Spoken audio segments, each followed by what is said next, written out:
Et donc, je vais maintenant lancer, en quelque sorte, un témoin qui, pendant une vingtaine de minutes, va nous expliquer comment, en tant que maire de Chenôve, parce qu'il faut compter énormément sur les élus pour mettre en œuvre tout ça, Thierry Falconet, donc, qui est le maire depuis 2014 à Chenôve, a souhaité garder la main sur les ressources humaines.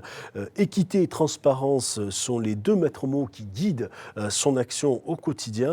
Et nous écoutons ce témoignage qui est assez fort et qui finalement rentre bien dans le cadre de cette conclusion. Et ensuite, avec le président Lorenz, nous vous dirons au revoir en quelque sorte. À tout de suite.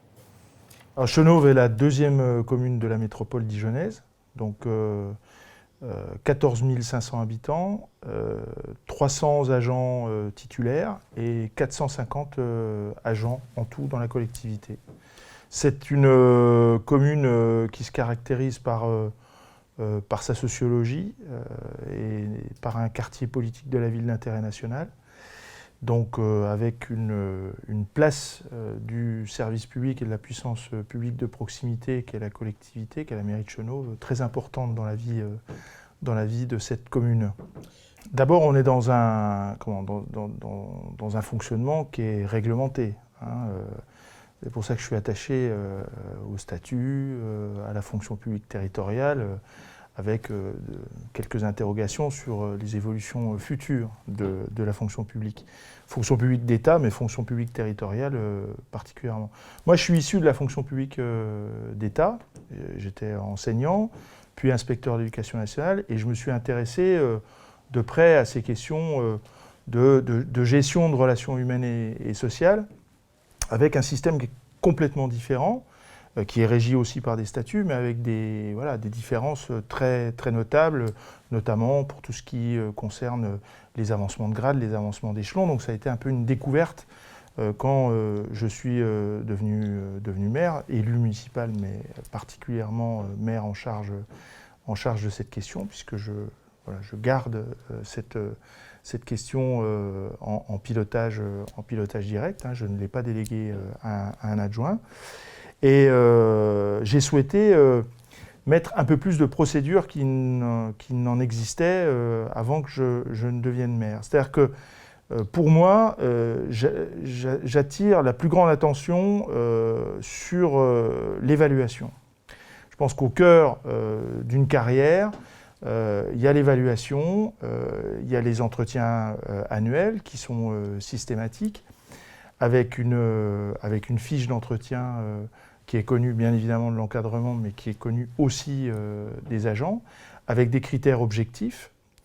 Cette fiche a été élaborée par les services municipaux. Alors on s'est inspiré bien évidemment d'autres exemples, mais cette fiche a été rédigée, élaborée, en commun par la Direction générale des services et la Direction des relations humaines et sociales. Elle a été vue en comité technique, c'est-à-dire que nous avons fait œuvre de dialogue social aussi sur cette question. Et les agents savent que, au nom de deux maîtres mots pour moi, qui sont un peu l'alpha et l'oméga de la politique RH dans la collectivité, à savoir l'équité et la transparence, ils savent que leur entretien d'évaluation est un moment très important s'ils souhaitent obtenir une promotion, éventuellement préparer un concours ou se mettre dans une dynamique d'évolution de carrière. Donc pour moi, l'évaluation et l'auto-évaluation, c'est-à-dire que les agents soient en capacité de se mettre en posture réflexive par rapport à leur manière de servir, et ce n'est pas seulement des agents de catégorie B ou de catégorie A, c'est-à-dire y compris les agents d'exécution de catégorie C, doivent faire majoritairement ce travail de réflexion sur leur manière de servir. Si effectivement la promotion, le changement de grade, le changement d'échelon dépend de la bonne relation qu'on a avec son responsable hiérarchique direct ou avec le maire, encore mieux, ça induit une forme d'inégalité de traitement Et ça peut provoquer des réactions d'aigreur tout à fait légitimes dans la collectivité. L'agent qui va faire son travail honnêtement pourrait s'interroger en disant « mais pourquoi est-ce que lui ou elle obtient une promotion et moi qui fais mon travail correctement, qui ne suis pas absent, qui suis un agent dévoué, je n'en bénéficie pas tout simplement parce que je ne connais pas personnellement le maire ou que je n'ai pas une relation privilégiée avec le directeur de service. » Il y a la promotion interne, mais cette promotion interne, comme vous le disiez, elle fait l'objet d'une évaluation avec des critères objectifs et opposables, connus par les agents, connus par les personnels d'encadrement, du directeur général de service au chef d'équipe.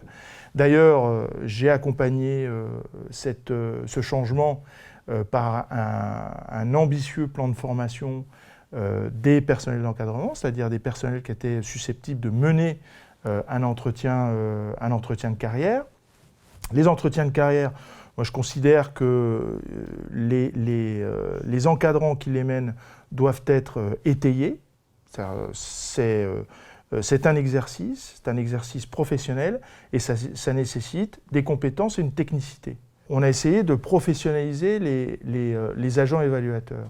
C'est-à-dire, par exemple, l'entretien d'évaluation, les agents sont convoqués à cet entretien d'évaluation. 15 jours auparavant, ils reçoivent la fiche d'évaluation, qui est une fiche assez conséquente, avec un certain nombre d'items, où on leur demande de faire un retour sur l'année qui vient de s'écouler, de se mettre en perspective sur l'année suivante. Ils peuvent émettre aussi des souhaits ou des propositions d'amélioration du service, des souhaits et des propositions de formation individuelle, mais aussi de formation collective. Et puis, ils ont la possibilité à ce moment-là de dire réellement ce qu'ils estiment comme des réussites dans l'exercice de leur mission et d'exprimer leurs difficultés. L'entretien dure 1 heure, il fait l'objet d'un rapport d'évaluation qui est bien évidemment notifié par l'agent, il prend connaissance d'eux, il peut éventuellement comme tout rapport d'évaluation, émettre des amendements ou des souhaits de modification. Et puis je lis les rapports d'évaluation. Alors je ne vous dis pas que je lis les 450 rapports d'évaluation qui me parviennent, mais j'en lis la plupart, parce que c'est aussi pour moi le moment, en lisant ces rapports, où je peux prendre la température de la collectivité, voir quels sont les besoins en matière de formation. Quand je vois un besoin de formation qui est récurrent et qui est commun à plusieurs services, moi derrière, lorsque je discute avec le directeur général des services ou le directeur général adjoint en charge des relations humaines et sociales sur le futur plan de formation, je peux, moi, émettre des souhaits en disant, voilà, dans la collectivité, par exemple sur les risques psychosociaux, sur l'utilisation des équipements de prévention, sur la prévention de tel ou tel risque psychosocial, ce qui est une volonté partagée avec les organisations syndicales dans la collectivité, dans le cadre du comité technique, mais aussi dans le cadre du CHSCT. Moi, ça peut me permettre d'améliorer toujours et encore les conditions de travail des agents, parce que si je suis bien persuadé d'une chose, c'est qu'un agent qui est heureux de venir au travail le matin, qui bénéficie de conditions de travail, d'un environnement de travail très positif, qui sait qu'il pourra effectivement bénéficier d'une évolution de carrière conforme à sa manière de servir, c'est un agent qui fera encore mieux son travail et qui se mettra encore plus facilement au service du public. Une chose aussi que j'ai instaurée et qui est très appréciée des agents, ce sont des visites annuelles. C'est-à-dire que tous les ans, je visite l'ensemble des directions. Voilà. Sur plusieurs jours, je vais à la rencontre des agents dans un dialogue, alors pour le coup qui n'est pas formalisé, un dialogue à bâton rompu sur la situation collectifs de tel ou tel service, les besoins exprimés collectivement par le centre technique municipal, par la police municipale, par les gardiens de gymnase. Je souhaitais avoir une relation directe aussi aux agents, alors même si c'est un exercice, alors maintenant c'est la quatrième année où les choses se font. La première année, je ne vous dis pas qu'on était dans la spontanéité et dans des entretiens qui étaient très faciles. C'est quand même le maire qui va à la rencontre des agents, avec des agents qui n'ont pas forcément eu l'habitude d'avoir cette relation directe. Donc c'était un peu compliqué. Mais maintenant, les choses sont passées dans les mœurs et on a une relation assez facile de dialogue ensemble, même si je suis très attaché au corps intermédiaire, aux organisations syndicales, au dialogue social, avec bien évidemment les instances réglementaires. Donc j'apprends par les entretiens d'évaluation, je m'alimente aussi de ce que me disent de la collectivité les directeurs de service, le directeur général adjoint, mais j'apprends aussi par moi-même en allant à la rencontre des agents. Moi, je suis issu d'un corps de fonctionnaires où le concours est la condition sine qua non pour évoluer. Donc, pour moi, lorsque j'ai souhaité faire évoluer ma carrière, j'ai passé des concours, j'ai passé des certifications. Alors, on les réussit ou pas, mais c'est le moment aussi où on se met dans une posture d'évaluation de ses propres compétences, et puis d'identification de ses manques. Et ces manques, on les comble. On les comble par de la formation individuelle, par de la formation continue offerte par le CNFPT pour ce qui concerne la fonction publique territoriale. Et puis, moi, je souhaite que les agents qui veulent faire évoluer leur carrière, voire obtenir une promotion, pensent d'abord à l'éventualité de préparer un concours. Et si ils émettent le souhait de préparer le concours et si le chef de service, le directeur de service estime que l'agent est en capacité de le faire, il y est encouragé. C'est-à-dire que d'abord, premièrement, il bénéficie de la formation. C'est-à-dire que moi, je n'interdirai à personne de suivre une formation pour préparer un concours.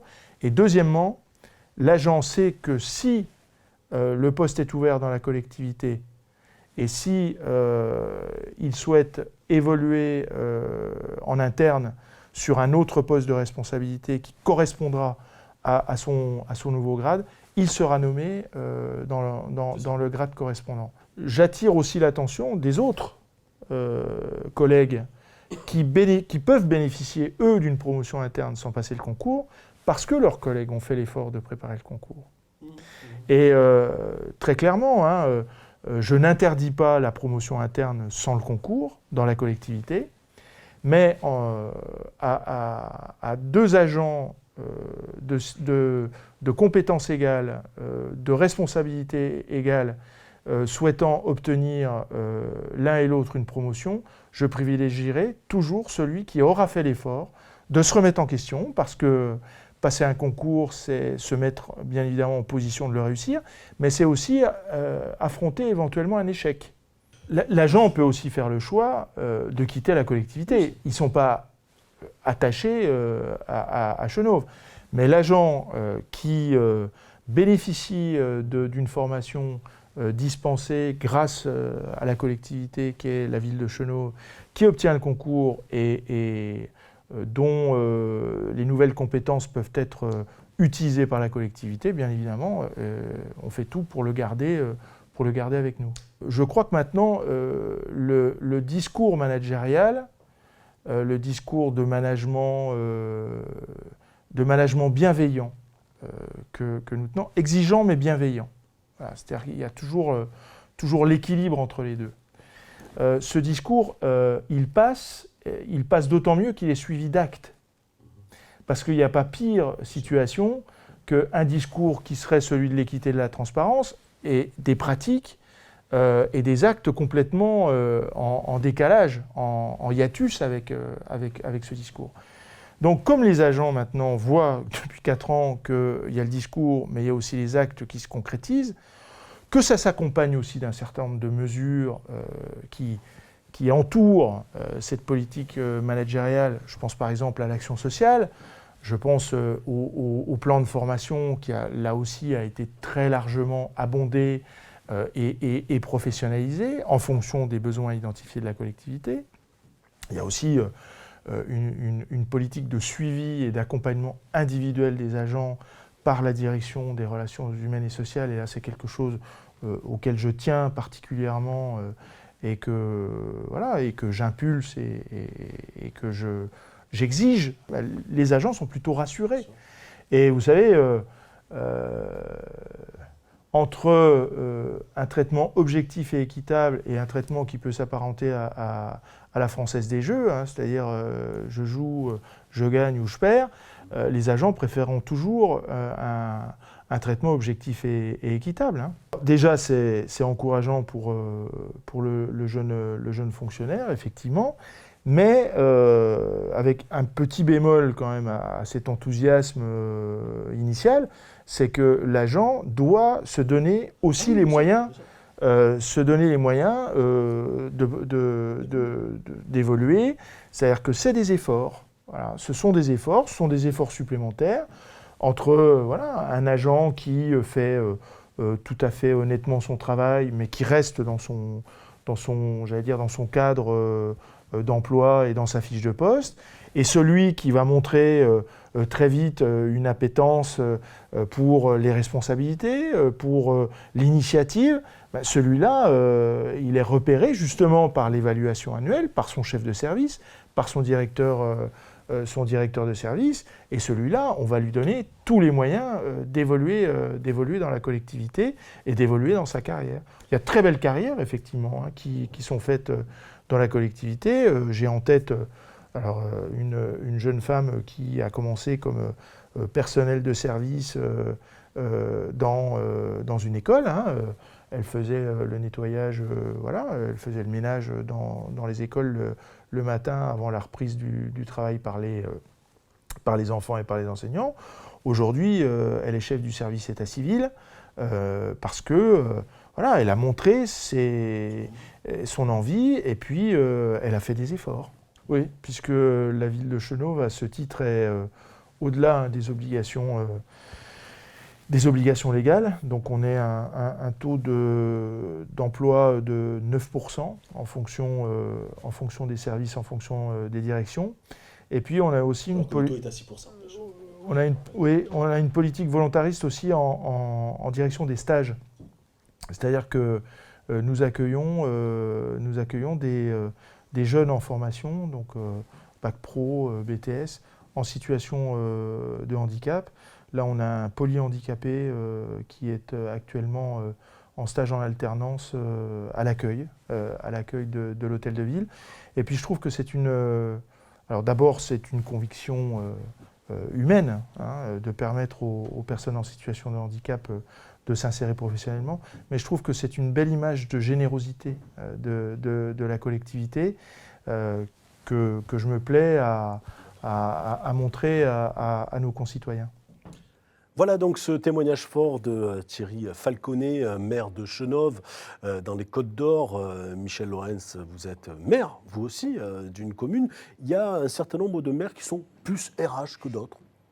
Oui, c'est une évidence, oui. Mais bon, il faut le rappeler. Comme l'a rappelé le maire de Chenôve, en tant que fonctionnaire d'État, il avait une appétence un peu différente par rapport à d'autres élus. Hein. Maintenant, voilà, l'administration est là, les directeurs généraux de service, les secrétaires de mairie dans les petites communes sont aussi cette fonction un peu plus RH, mais c'est clair que les élus doivent donner nécessairement cette impulsion, et puis ils sont aussi les réceptacles quand il y a justement les souhaits des agents d'évoluer dans leur poste. Ils peuvent être ceux qui n'auront peut-être pas les réponses techniques, c'est pour ça que les centres de gestion sont là, mais en tout cas de montrer la volonté de les aider.